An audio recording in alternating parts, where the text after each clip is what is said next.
আসসালামু আলাইকুম, বিসমিল্লাহির রহমানির রহিম। আজ আমি আপনাদের মাঝে নিয়ে চলে এসেছি চট্টগ্রামের স্টাইলে লাল শাক রান্নার রেসিপি। সবসময় তো লাল শাক ভাজা খেয়েছি, তো ভিন্ন সাথে ভিন্ন স্টাইলে আমি আমার মায়ের মতো করে আজ একটু আপনাদের সাথে লাল শাক রান্নাটা শেয়ার করলাম। তো আম্মাকে দেখেছি, আমাদের চট্টগ্রাম তো শুটকির রাজ্য, সেটা জানেন। তো আম্মা কিন্তু আপনার ইলিশ শুটকি দিয়ে রান্না করতো, খেতে কিন্তু বেশ ভালো লাগতো। একদম বাগান থেকে তুলে টকটকা লাল শাক রান্না করতো।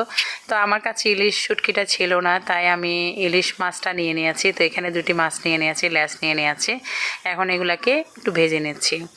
বন্ধুরা, যারা আমার ফেসবুক পেজ ফার্নাস কুকিং হাউসকে সাবস্ক্রাইব করেছে এবং ফলো করেছেন, তাদেরকে অসংখ্য ধন্যবাদ। যারা এখনও করেনি, প্লিজ আমার ফেসবুকটাকে ফলো করে সাথে থাকবেন।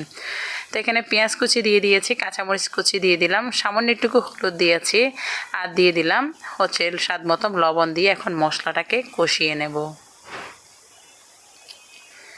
2-3 মিনিট মশলাটা কষানোর পরে এখন একদম টকটকা লাল শাক, এটা একদম ফ্রেশ, একদম ঝোলটা সহ অনেক লাল হবে। কারণ আমি যখন বাগান থেকে উঠাই শাকগুলা খেতে কিন্তু বেশ ভালো লাগে। তো একদম আমি এখানে 3 মুঠোর মতন হবে শাক, কারণ এখানে তো আমি যাতে বাগান থেকে উঠিয়েছি সেক্ষেত্রে হচ্ছে যে এখানে কোনো মাপিনি, তো আন্দাজে করেছে।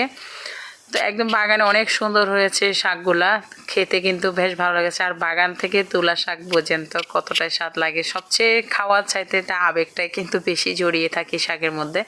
তো এখন আমি দিয়ে দিলাম উপরে মাছের মাথা লেজগুলা দিয়ে দিয়েছি, দিয়ে এখন আমি এটাকে ঢেকে দেব। লাল শাক কিন্তু আমরা সবাই কিন্তু খেতে পছন্দ করি। তো আমরা কিন্তু লাল শাক দিয়ে অনেকগুলো রেসিপি আছে, লাল শাকের ভর্তা আছে, লাল শাকের ভাজি আছে, লাল শাক দিয়ে আরও কয়েকটি রেসিপি আছে আমার চ্যানেলে, চাইলে দেখে নিতে পারেন। ডিসক্রিপশন বক্সে লিঙ্কটি শেয়ার করে দেব। বন্ধুরা, নিত্য নতুন শীতের নানা রকমের পিঠাপুলি, নানা রকমের রান্না সবটাই কিন্তু আমার ফেসবুক পেজ ফার্নাস কুকিং হাউসে পেয়ে যাবেন। নিত্য নতুন যে কোনো সহজ রেসিপি, রান্না, তারপরে বিরিয়ানি, তেহেরি, খিচুড়ি, পিঠাপুলি, অল সব কিছুই, কেক হইতে আপনার বিভিন্ন আইটেম, বেকারি সাইট হতে সবটাই কিন্তু আমার ফেসবুক পেজ এবং ইউটিউব চ্যানেলে পেয়ে যাবেন। নিত্য নতুন যে কোনো সহজ রেসিপি রোজই আপলোড করা হয়, তার জন্য আমার পেজটিকে ফলো দিয়ে সাথে থাকবেন এবং আমার ইউটিউব চ্যানেলটিকে সাবস্ক্রাইব করে থাকবেন। এখন আমি এখানে 1 কাপ গরম পানি দিয়ে দিয়েছি, যাতে শাকটা হচ্ছে ফাইবার জাতীয় শাক, সেক্ষেত্রে পানির পরিমাণটা কমিয়ে দিবেন।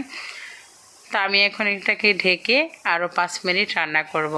তো লাল শাক রান্না করতে মূলত এমনি কিন্তু কোনো হচ্ছে বেশি কতক্ষণ সময় লাগে না। আরও একদম ফ্রেশ শাক, বাগান থেকে তোলা শাক, একদম নশা নশা শাকগুলা করছি।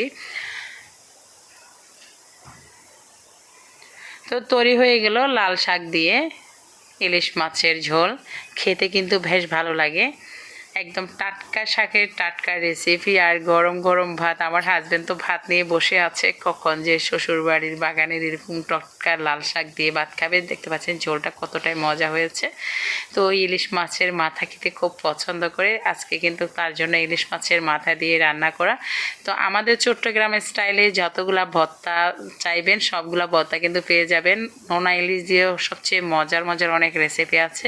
তো বন্ধুরা, তৈরি হয়ে গেল লাল শাক দিয়ে ইলিশ মাছের ঝোল। ভিডিওটি ভালো লাগলে লাইক কমেন্ট করবেন, আর আপনাদের পরিবারকে এইভাবে তৈরি করে খাওয়াবেন। দেখবেন, আশা করি আমার কাছে মনে হচ্ছে আপনারা কিন্তু প্রশংসায় পঞ্চমুখ হবেন।